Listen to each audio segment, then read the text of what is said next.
राम राम मित्रों। 2 दिन पहले मैंने एक वीडियो डाली थी which one about Rahul Gandhi. उसका जो शीर्षक था, अरे मूर्ख अब तो सुधर जा। कई मित्रों को अच्छा नहीं लगा ये संबोधन, लोगों को कड़वा लगा या असंवैधानिक लगा, जबकि मेरा मकसद नहीं था ऐसा कि मैं किसी को हर्ट करने के लिए इन शब्दों का इस्तेमाल कर रहा था। तो जिन लोगों को भी वो बुरा लगा हो, मैं उनसे क्षमा प्रार्थी हूँ। लेकिन राहुल गांधी का आज एक बयान आया है, वो आरक्षण की जो सीमा 50% की सुप्रीम कोर्ट ने निर्धारित करी है, उनका कहना है कि उनका गठबंधन अगर सत्ता में आता है तो वो इस 50% की सीमा को तोड़ देंगे, रौट डालेंगे इसको, यानी अनलिमिटेड परसेंटेज अब आरक्षण वो कर देंगे और जातिगत जनगणना करवाएंगे। तो इनके इन 2 बयानों से जो मेरा आरोप था उस वीडियो में राहुल गांधी पे, कि राहुल गांधी कुछ बूढ़े भेड़ियों, सत्ता के भूखे बूढ़े भेड़ियों के चंगुल में फंस चुके हैं, अन्यथा वो इस ढंग का मूर्खतापूर्ण बयान कभी नहीं देते। मैं राहुल गांधी से पूछना चाहता हूँ कि आरक्षण से इस देश को मिला क्या, और जातिगत जनगणना की जो बात कर रहा हूँ उससे इस देश को क्या मिलेगा? क्या उससे देश में विकास की गति बढ़ जाएगी, लोगों को रोजगार मिल जाएगा? इंडिया गठबंधन जो टूट बिखर रहा है, जो नाव भंवर में फंसी हुई है, उस नाव पे बैठे जितने भी सवारी हैं, मैं कह रहा हूँ, या पॉलिटिकल पार्टीज हैं जो इस गठबंधन, इंडिया गठबंधन की हिस्सा हैं, वो आज तक अपने में सीटों का बंटवारा नहीं कर पाए। ये तो अलग विषय है, ये उनका विषय है। मैं ये पूछता हूँ कि इस गठबंधन ने क्या कोई विजन देश के सामने प्रस्तुत किया कि अगर वो भाजपा को रिप्लेस कर देगी जनता, मोदी एंड टीम की जगह पे अगर इनको सत्ता में बैठाएगी तो ये देश में क्या करेंगे?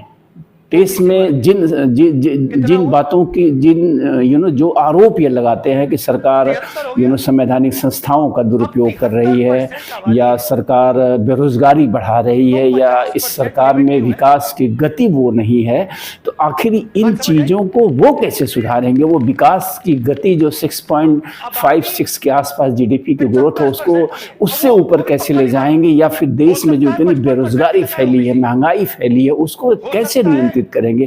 कैसे देश के सारे युवाओं को नौकरी देंगे और महंगाई को नियंत्रित करेंगे? या फिर जो भी समस्याएं हैं, जो भी आरोप लगते हैं, लगा रहे हैं ये लोग, उसको दूर करेंगे?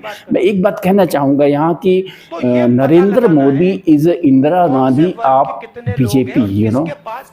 यहाँ मेरा नरेंद्र मोदी इज इंदिरा गांधी आप बीजेपी कहने का तात्पर्य यह है कि इंदिरा गांधी का एक दौर लोगों को याद करना चाहिए। संवैधानिक संस्थाएं देखिए, सबने दुरुपयोग किया उसका। इंदिरा गांधी के काल में इन संवैधानिक संस्थाओं का दुरुपयोग शुरू हुआ था। मैं कहूँगा कि शी इज द ओरिजिनेटर। वही इंदिरा गांधी के कार्यकाल में ही संस्थाओं को गुलाम बनाने की जो प्रवृत्ति भारतीय राजनीति में विकसित हुई है, वहीं पे विकसित हुई है। तो कांग्रेस तो आरोप नहीं लगा सकती है, कांग्रेस के पास कोई ऐसा मोरल पावर नहीं है कि वो इस ढंग के आरोप लगा पाए कि भाजपा जो है संवैधानिक संस्थाओं का दुरुपयोग कर रही है, क्योंकि कांग्रेस उसकी लीडर रही है, जननी रही है, प्रिंसिपल रही है संवैधानिक संस्थाओं को दुरुपयोग करने का। और संवैधानिक संस्थाओं को दुरुपयोग करने की जो परंपरा है वो कांग्रेस ने ही शुरू करी है। इसलिए मैं कह रहा हूँ कि नरेंद्र मोदी इज इंदिरा गांधी या बीजेपी। निश्चित रूप से दुरुपयोग हो रहा है, इसमें कोई दो राय नहीं है। सेलेक्टेड कार्रवाई हो रही है, कुछ लोगों को प्रोटेक्ट किया जा रहा है, कुछ लोगों को निशाना बनाया जा रहा है। ये गलत है, इसमें कोई दो राय नहीं है। लेकिन जिन लोगों पे कार्रवाई हो रही है वो गलत नहीं है, वो एक भी सही नहीं है। ये जो अपने पक्ष में वो लोग कह रहे हैं, अभी झारखंड के मुख्यमंत्री ये हेमंत सोरेन जी ने कहा कि वो जनजाति के हैं इसलिए लगाया जा रहा है उन पे आरोप, या उन्हें फंसाया जा रहा है। ये सब भारत में एक चलन सा हो गया है कि अगर आप भ्रष्टाचार में फंसे तो आप जाति और धर्म के नाम पे एक सिंपैथी क्रिएट करने की कोशिश करें। तो वही इस देश में हमेशा से होता रहा, वही हो रहा है। तो जिन लोगों पे भी ईडी सीबीआई की कार्रवाई हो रही है, एक लोग भी सही नहीं है। लेकिन ये भी सच है कि तमाम लोग ऐसे हैं जो घोर भ्रष्टाचारी हैं, जो भाजपा के झंडे के नीचे हैं, उन पे ध्यान नहीं दिया जा रहा, उन्हें बचाया जा रहा, उन्हें प्रोटेक्ट किया जा रहा। तो ये निश्चित रूप से गलत है। तो मैं फिर से मुद्दे पे आता हूँ जिस विषय पे मैं ये वीडियो बना रहा हूँ, कि राहुल गांधी, मैं फिर से कहूँगा, अरे मूर्ख अब तो सुधर जा। अब तो समझ, राहुल गांधी की शिक्षा की अगर बात करी जाए तो मैं आपको बताऊं कि ही इज़ हाईली एजुकेटेड। इनकी शुरुआती शिक्षा जो है दिल्ली के कोलंबस स्कूल में हुई, फिर 1989 में सेंट स्टीफन स्कूल में पढ़े, फिर इन्होंने जो है रॉलिंस कॉलेज फ्लोरिडा के वहाँ से इन्होंने ग्रेजुएशन किया, उसके बाद कैम्ब्रिज यूनिवर्सिटी से इन्होंने एमफिल किया। Means he is class 1 qualified person. और व्यक्तिगत रूप से मेरा मानना है कि राहुल गांधी ईमानदार भी हैं, ऑनेस्ट भी हैं, जो बोलते हैं सच बोलते हैं। और मेरा तो यहाँ तक मानना है व्यक्तिगत रूप से कि भारतीय राजनीति में अगर जो नोन फेसेस हैं, जो चेहरे जिन्हें हम पहचानते हैं, जो राजनीति में जिनकी मुख्य भूमिका है, उनमें राहुल गांधी एक ऐसे व्यक्ति हैं जो सबसे अधिक सच के करीब हैं, जो व्यक्ति सबसे अधिक सच बोलता है। तो इन सब के बाद भी जो मैं आरोप लगा रहा हूँ कि राहुल गांधी उन सत्ता लोभियों के जाल में फंसे हुए हैं, मैं फिर से राहुल गांधी से कहूँगा कि अकेले चुनाव लड़िए, उस सत्ता की लालच छोड़िए। ये वक्त आपका नहीं है, कुछ भी कर लेंगे आप, कितने भी गठबंधन बना लेंगे, सत्ता परिवर्तन इस देश में नहीं होने जा रहा है। क्योंकि कुछ ऐसी चीज़ें रही हैं इतिहास में जहां कांग्रेस ने भूल करी है और उस भूल की कीमत चुकाना पड़ेगा। आप अगर कोई बुरा कर्म करते हैं तो उसकी कीमत आपको चुकाना पड़ेगा। ये कांग्रेस के लिए चुकाने का दौर है, मैं कहूँगा। तो ये कांग्रेस के लिए ऐसा दौर है कि वो अपने आप को जिंदा रखे, और वो जिंदा तभी रह सकती है वो जब जनता के मुद्दों से जुड़ी रहेगी, जब वो सत्ता की लड़ाई नहीं बल्कि जनता के मुद्दों की लड़ाई लड़ेगी, तब वो जीवित रह सकती है। तो राहुल गांधी को मैं फिर कहूँगा, गठबंधन से बाहर निकले और इस धर्म के बेवहियात बयान देना बंद करें कि आरक्षण की सीमा लिमिटेड कर देंगे, जातिगत जनगणना कराएंगे। हाँ, इससे आप बहुत लोगों को खुश कर सकते हैं, तमाम जातिवादियों को, जो कह सकते हैं कि नालायक किस्म के लोग हैं, जो सिर्फ जाति और धर्म के नाम का लाभ उठाना चाहते हैं, वो कभी योग्य नहीं बनना चाहते हैं।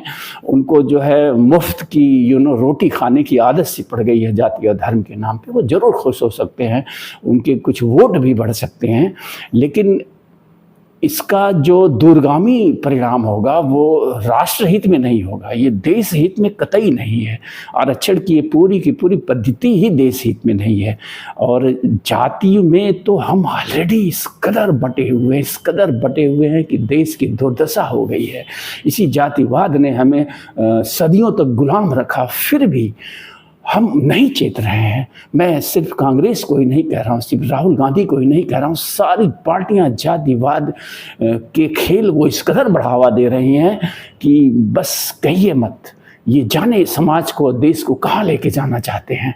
तो मैं रिक्वेस्ट करूँगा राहुल गांधी से भी और तमाम पार्टियों से कि जातिवाद से बाहर निकालने के लिए प्रयास करें।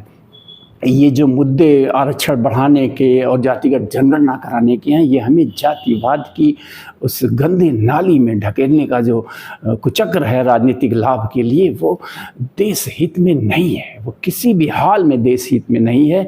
देश ऑलरेडी पिछड़ा हुआ है और पिछड़ता चला जाएगा। तो मैं राहुल गांधी के इस बयान से कतई खुश नहीं हूँ, और मैं फिर से राहुल गांधी को कह सकते हैं कि सलाह देना चाहूँगा। मैं एक आम आदमी हूँ, मैं जानता हूँ कि मेरी बात बहुत दूर तक नहीं जाएगी।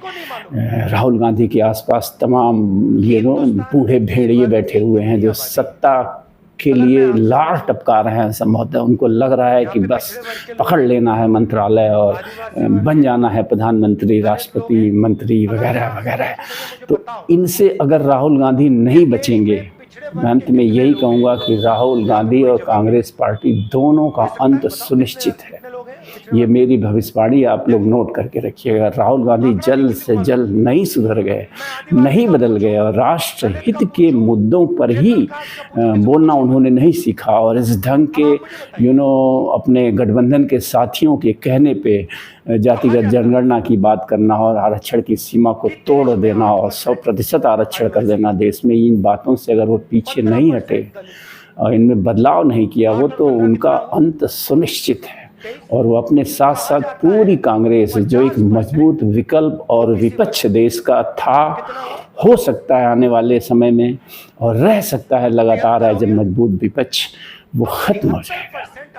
तो बस राहुल गांधी तक अगर किसी कांग्रेसी तक मेरी ये बात पहुँचे तो मैं कहूँगा कि राहुल गांधी के कान में फूको यार, किन लोगों के बीच में ये व्यक्ति फंसा हुआ है? क्या इस गठबंधन को सत्ता मिलने जा रही है? कहाँ से, कौन से आसार हैं, किस दिशा से ये आसार आ रहे हैं कि ये गठबंधन जो है मोदी को और उनकी टीम को सत्ता से बाहर कर देगा? ऐसे कोई आसार इस चुनाव में अभी नहीं है और आने वाले अभी कई चुनाव में नहीं है। कई चुनाव तक भाजपा ही केंद्र की सत्ता के केंद्र में रहेगी, ये मेरा अनुमान है। क्योंकि भाजपा जिस राष्ट्रवाद के मुद्दे को लेके चल रही है, उस राष्ट्रवाद उस राष्ट्रवाद के चलते, उस राष्ट्रवाद को लेकर जो भारत के हिंदू हैं वो उन्होंने काफ़ी पीड़ा उठाई है दशकों में। जो तुष्टीकरण की राजनीति करी है कांग्रेस ने या फिर तमाम क्षेत्रीय दलों ने, वो चुभन जो हिंदुओं में है वो उसको अब प्रदर्शित करने का उन्हें अवसर मिल गया है भाजपा और आरएसएस के नेतृत्व में। और ये जो हिंदू जनमानस है, मैं तो ये कह रहा हूँ कि ये भाजपा के वोट और बढ़ते ही जाने हैं, घटने नहीं हैं। अगर कोई कांग्रेसी और विपक्ष का ये उम्मीद कर रहा है कि भाजपा का वोट परसेंटेज घटने जा रहा है और वो सत्ता में आने जा रहे हैं, तो मैं कहूँगा कि वो दिन में सपने देख रहा है और दिन में तारे गिन रहा है। भाजपा की वोट बैंक बढ़ता ही जाएगा क्योंकि भाजपा समझ गई है देश के लोगों की वो जो नब्ज है जिसके चलते वो पीड़ित रहे हैं दशकों तक, सदियों तक, उस नस को वो समझ गई है और वो उसके लिए काम भी कर रही है ईमानदारी से। वो जो मुद्दे जिनके चलते हिंदुओं को पीड़ित किया गया, हिंदू पीड़ित रहे हैं, वो उन मुद्दों पे काम कर रही है। तो फिर से राहुल गांधी को यही कहूँगा कि भैया सुधर जाओ।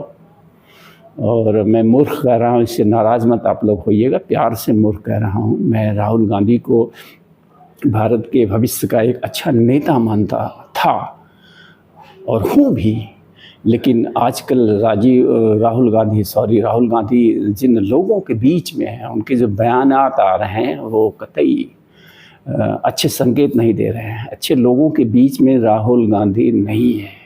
तो मैं राहुल गांधी से और कांग्रेसियों से फिर कहूँगा कि राहुल गांधी से मिल के उन्हें सलाह दो आप लोग कि अकेले लड़ो, जीतने की उम्मीद अभी मत करो, अपनी पार्टी को जीवित रखने के लिए जो है संघर्ष करो, पब्लिक के मुद्दों को ऐसे ही बेबाकी से सदन में उठाते रहो और विश्वास करो कि वक्त लौटेगा। थैंक यू, नमस्कार।